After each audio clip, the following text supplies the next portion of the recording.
It is seriously like Christmas every Tuesday and Wednesday at IBB because it's our biggest receiving days, and we are gonna unbox some stuff that just came in. I'm not really sure what's in here, so I can't wait to see. So Andy, get to work. Let's start opening this up and see what's in here. I wonder what it is. Okay, so this is Marge Carson, and we actually do case goods and upholstery with them. So this could be an ottoman, it could be an end table, maybe like a small little chair. I'm not really sure. So our guys have to be real careful because everything is packaged. See all the different layers we have going on here. So, ooh, I can't tell what this is gonna be. What do you think it is, Andy?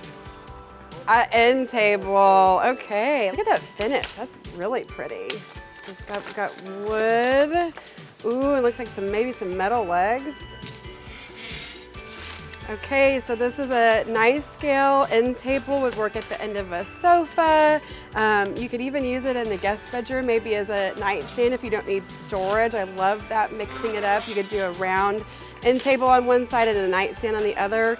Look at this beautiful brass detail, and I'm guessing it's a glass top, which is going to be in this box here. Let's see what we got. Oh, maybe it's mirror. I might have been wrong. I was thinking glass, but mirror might look, yes. Ooh, wow, and another surprise. Okay, that is gorgeous. Look at that. Ooh, I'm gonna have to figure out what client I can use that for. That is really gorgeous. Okay, come see what else is new. What Tuesdays and Wednesdays, always like Christmas around here.